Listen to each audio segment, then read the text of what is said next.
nous allons aussi voir sa réponse.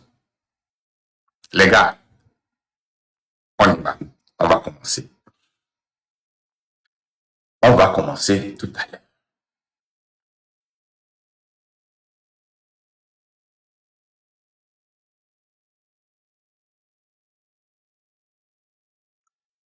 On commence avec celle-ci.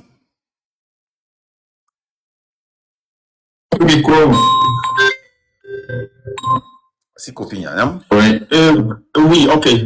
Donc, je disais, Monsieur Kofi Nyanyam, que vous représentez aujourd'hui, dans cette lutte, un bouclier.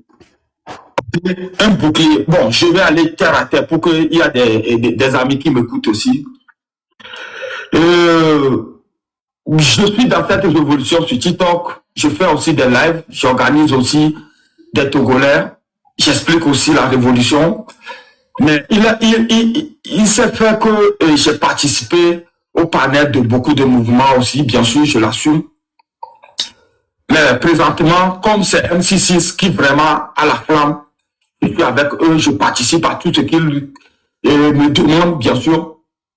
Je ne décide rien du mouvement, mais tout ce qu'ils me demandent, je le fais sur mon panel aussi.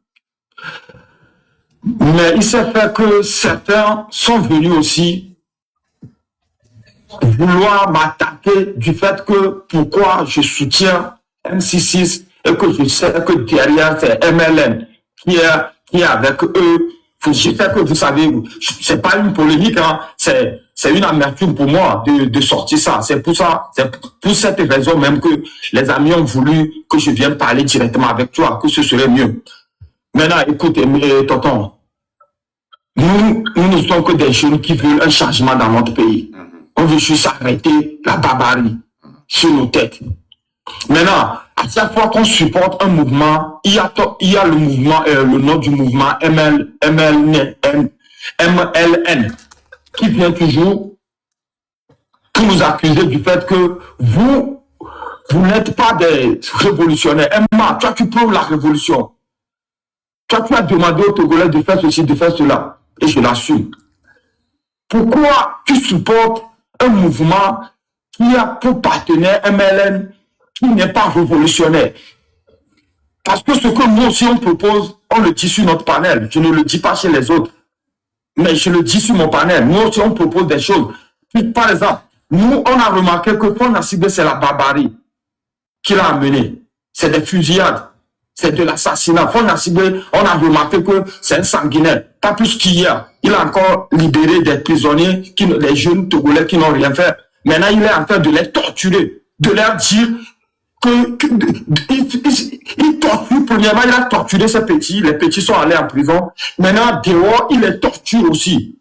Il leur propose de lui dire qu'il est le meilleur, que c'est Fon Nacibé, c'est bon. Vous allez voir sur des panels, des jeunes comme ça sont en train de se comporter comme ça sur cette panel. Ça, c'est des tortures que Fon Nacibé en train de leur... C'est double torture, je l'ai dit hier sur mon panel. Maintenant, monsieur Nyanyam, je veux que tu sois clair. Pas forcément pour moi, hein, pour le public qui nous écoute. Le mouvement MLN est pour toutes les actions révolutionnaires contre Fon Nacibé. Si c'est possible, oui, tu peux nous répondre. Si ce n'est pas possible aussi, tu peux ne pas répondre aussi. On le prendra comme une réponse quand même. Merci beaucoup, tonton. Ce serait ma dernière question, je pense. C'est très bien. On va écouter le vieux de 86 ans. Je pense que c'est 86 ans qu'il a. On va l'écouter. Emma a fait une accusation grave. Bon, c'est pas une accusation, une affirmation. Ce n'était pas une question. Il a même dit que ce n'est pas une polémique. Que les gens l'attaquent parce qu'il est derrière le MLN. Maintenant, on va voir s'il va démentir ça.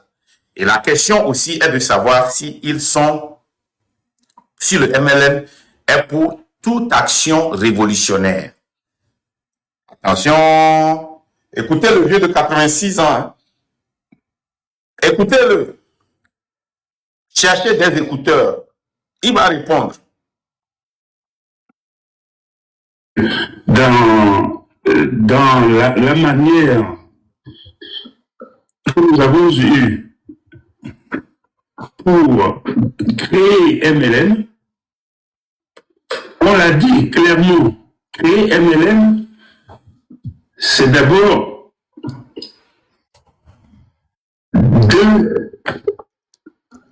deux parties. La première partie, on veut unifier toute la diaspora mondiale. On ne veut plus que nos enfants, nos jeunes, nos parents qui sont dans la diaspora partent en rang dispersé. Parce que si nous nous mettons ensemble, nous pouvons rendre un service très important. Je ne parle même pas de la révolution, je parle des services à rendre aux gens. Et le deuxième côté, c'est réunifier tous les mouvements et partis d'opposition sur le territoire national qui se fait gruger à chaque élection et qui voit bien que ça ne peut pas fonctionner. Mais il continue. Nous, on n'est pas fatigué de les appeler, de leur dire il faut arrêter parce que ça ne marchera jamais. Bon. Et quand on a réunifié la diaspora et le territoire national, alors nous sommes capables de lancer le mouvement qu'il faut pour que Faure s'en aille. On ne veut pas de mal, hein. On ne veut pas le tuer, on ne veut pas de ça. On veut simplement qu'il dégage. Qu'il dégage. Et quand il est parti, on n'a pas laissé en vrac derrière. On est organisé, de sorte que ce que je peux vous dire, c'est que si aujourd'hui, pour s'en va, il n'y aura pas une seule journée de vacances du pouvoir, parce que nous sommes prêts. Nous sommes prêts. Les gars, quelle était la question? Quelle était la question? On continue. Si vous pouvez voir les commentaires, c'est pas la question. À révolutionner ce pays, à montrer un autre chemin. C'est pas parce qu'on sait plus que lui, non. C'est parce que on est sans doute plus conscient. Moi, j'ai chassé des rats et des souris. J'ai cultivé l'igname, le manioc.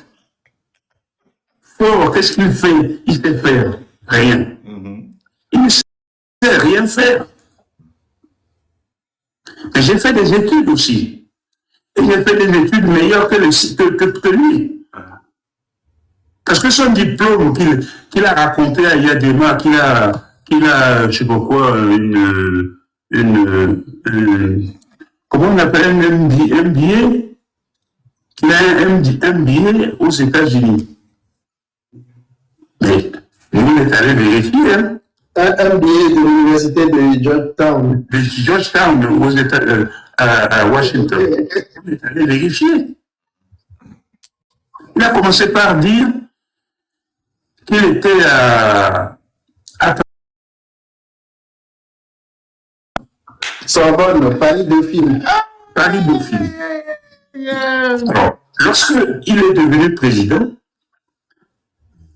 il y a le patron du Canard enchaîné qui m'appelle.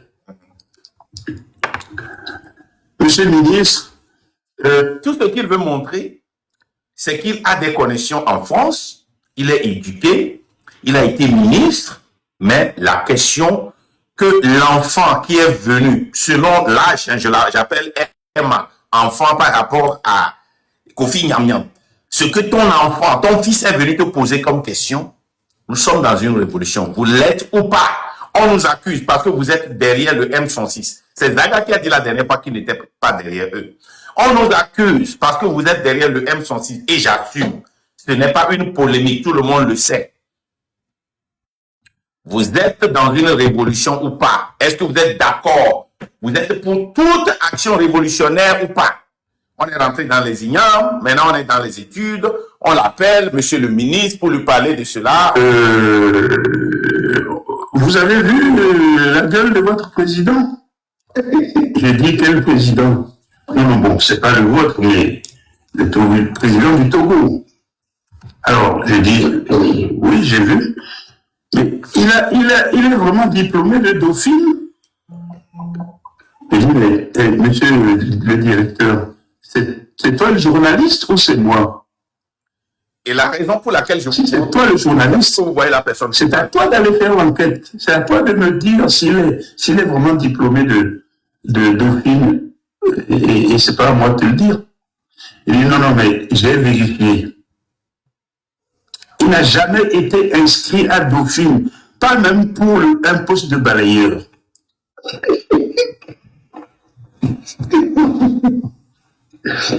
Qu'est-ce que je peux apporter? Et il s'en va à Washington. Il se trouve qu'à Washington, quand j'étais petit, quand j'étais en classe de 3e, j'avais une professeure d'anglais qui était une américaine, Miss Mammon. Et mon ami Charles Quist, qui était avec moi de la CIVI. Je voudrais que vous prêtiez attention aux commentaires, parce que nous sommes dans l'ignorance collective. Nous n'arrivons pas à faire cette lutte parce que les gens confondent la haine et la révolution. Quand vous voyez les commentaires, les commentaires, tu sais que les gens, il y a seulement 2 ou 3 ou 4 personnes qui continuent pas à dire c'est pas ça la question, mais les autres là, oh fort, c'est-à-dire ils se moquent, ils ne font que rire, ils ne prêtent même pas attention à la question posée et ce que le gars dit. Prêtez attention aux commentaires. À la terme, qui est maintenant médecin gynécologue à la Martinique,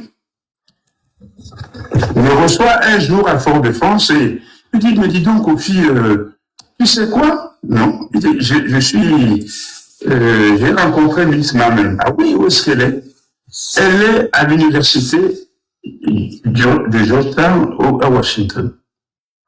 Et comme elle est là-bas, j'en ai profité pour lui demander si Ford avait fait un diplôme MBA à Washington. Elle répondait non. Il est venu ici s'inscrire pour faire un diplôme, un CAP de mécanographie. Vous savez ce que c'est? Et après, taper à la machine. C'est ça un CAP de mécanographie. Pourquoi je vous joue ça? C'est comme ça, ces vieux-là nous mentent. Il a inventé une histoire pour ne pas pouvoir répondre à la question. Pourquoi c'est très important? C'est le gars là que les Ferdinand et le M106 poussent devant. C'est ce gars-là que notre frère Olympio est en train de faire des tours de radio pour essayer petit à petit à pousser devant. C'est ce gars-là qui va venir faire une révolution pour nous. Le gars-là qui ne peut même pas parler notre langage, qui s'est détaché de la réalité de la jeunesse togolaise, qui s'est détaché de la réalité de la souffrance togolaise. Lui, sa souffrance, c'est qu'il a cultivé les maniocs et les niams. C'est le gars-là du MLN qu'on veut nous pousser devant. Ça, c'est un. Celui qui est mort, il me dit, Aboyome. Kodjo, Aboyome me dit, non, on est arrivé, on a discuté pendant 3 jours à Paris. Et il me dit, ah oui, d'accord. et vous vous mettez d'accord sur un nom, hein. Un nom. Un nom. Alors, Les gars, je veux que vous écoutiez très bien ici, hein, et décidez qui est dans la révolution. Nos vieux là, ils ont des informations il y a 20 ans. Ils savent ce qui se passe. Mais chaque fois que nous faisons la lutte, ils viennent se mélanger à nous et dire qu'ils sont en train de faire cette lutte avec nous. Donc, écoutez-les très bien, hein. c'est arrivé là, le premier qui a dégainé, c'est Abouibo. Abouibo me dit qu'au fils, je vois bien que tu ne vas pas me désigner. Il dit, mais ce n'est pas moi qui désigne. Mettons-nous d'accord sur un candidat, un seul. Vous n'allez pas me désigner, donc moi je quitte la réunion. Et il s'en va.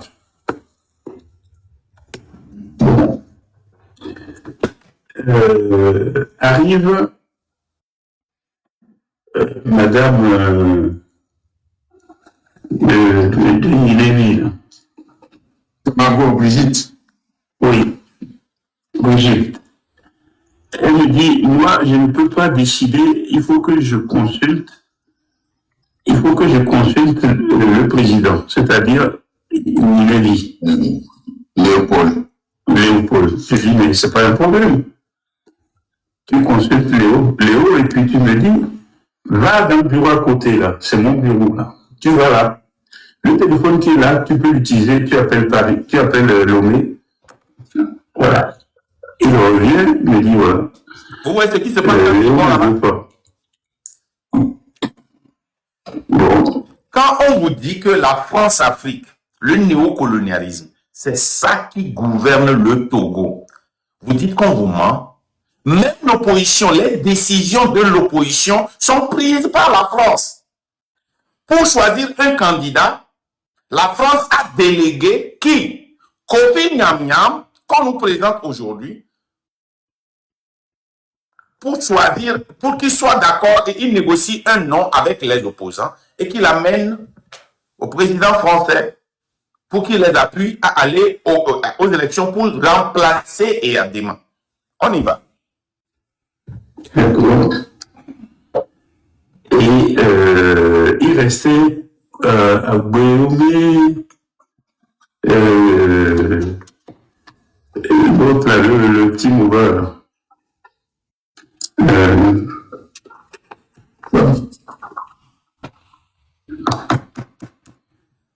Le professeur Gougué.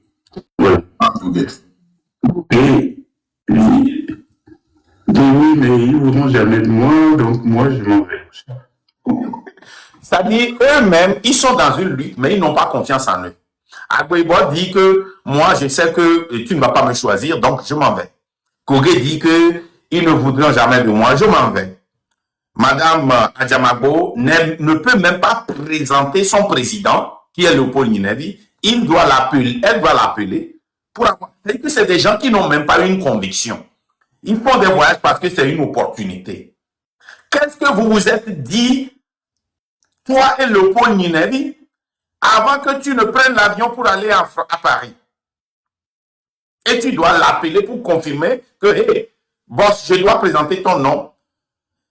En cas où on ne te choisit pas, qui tu veux que je choisisse? Tu dois déjà avoir ça sous les mains. Mais on y va. Et donc, effectivement, on décide de donner le poste de candidat à l'UFC. C'était Gilles Christ. hein? Non, pas Gilles Christ, c'était celui qui était C'est pas qui avait remplacé Bob, Gilles Christ, c'est pas là. Bob. Ah. C'est pas Bob. Tu vois? C'est 2005, hein? Fab. Non, je pense. Bob Akitani. Bob Akitani. Bob Akitani. Je m'excuse. Voilà. Bob Akitani, c'est lui finalement qu'on a choisi. Parce qu'ils étaient tous énervés par cette affaire. Et je leur avais dit, si vous continuez comme ça, moi, je vais me présenter. Et je vous vire tous. Et je serai le seul candidat. Milena Toaliator, vous écoutez? Le vieux nous fait des révélations, hein? Vous écoutez le béret? Ok, c'est le béret politique. Vous allez voir, je vais le battre. Et là, ils se sont mis d'accord pour Bob Kitali. Bon. Et voilà, on commence à discuter parce que on savait qu'ils allaient gagner.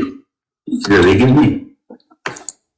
Et les militaires disent pas question. Pas question. Ça sera, voilà. Bon, c'est là que j'étais donc, 2005, c'était Chirac. C'était Chirac qui était président. J'étais allé le voir pour lui expliquer. Il me dit, mais le fils Iyadema, c'est mon fils. Iyadema, c'est mon ami. On disait Chirac, c'est pas comme ça que ça marche. C'est pas une histoire d'amitié. C'est une histoire de sauver le pays. En tout cas, me dit-il, je ne prendrai pas une position contre le fils Iyadema. Bon, c'était plié là. Et c'est comme ça que j'ai compris qu'en réalité, aucun de ceux-là ne voulait le pouvoir. Aucun. Ils faisaient de la comédie. Quand ils disaient je veux être candidat, on leur filait de l'argent et voilà, ils se taisaient. Moi-même, quand j'étais candidat en 2010, j'ai bien vu comment ça fonctionnait. Un jour, quand il était candidat, quand la France dit non, n'importe qui peut aller contre Iyadema, il va échouer. Quel était son résultat? Ok? Quel était son résultat? Donc, ce que Kofi Nyam-Nyam est en train de faire maintenant, s'il arrive à démontrer à la France que le peuple est contrefort, qui est aussi un fils de la France, là, la France peut le choisir. Ou bien va choisir quelqu'un qui est proche de lui pour remplacer Faure. C'est pourquoi il se rapproche de la révolution. Pour montrer à la France que tu vois, le mouvement que je supporte sont contreforts. S'ils le font partir, je ne peux pas contrôler celui qui va le remplacer. Mais si tu peux négocier son départ, ce gars-là peut venir, je peux venir, et Boko peut venir, Madame Yakade peut venir. Tous ces gens-là sont proches de la France, ils comprennent le gouvernement, et il n'y aura pas assez de changements. Mais, si vous refusez et que le peuple renvoie fort, et que vous avez la malchance qu'on prend quelqu'un qui est contre la France comme le Burkina, vous êtes foutus.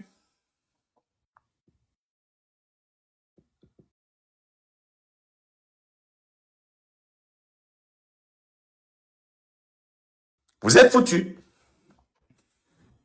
Le gros problème avec moi au départ parce que Iyadema voulait le tuer. Il avait réussi à m'attraper, je ne sais pas par où d'ailleurs, par une fenêtre quelconque. Et je l'ai fait rentrer à Paris via le Bénin pour le sauver de là. Et celui-là, il me dit, moi, je ne veux pas que tu sois candidat en 2010 parce que il faut quand même laisser 5 autres années aux petits. Alors, je dis, mais mon ami, moi je suis paysan comme toi, j'ai cultivé le maïs. Ah bon, j'ai dit. Et l'igname aussi. Je sais faire. Chez moi, quand au mois d'avril il commence à pleuvoir, que chaque paysan va semer ou planter, tu vas dire à ton voisin, toi tu fais pas cette année, c'est moi qui fais. Et puis, est-ce que tu es capable de dire ça à ton paysan? Il me dit non, mais c'est pas ça. C'est pas les paysans, c'est la présidence, c'est la même chose. Moi, je veux y aller. Le vieux Alors, si, me dit-il, si ta volonté est de prendre ce pouvoir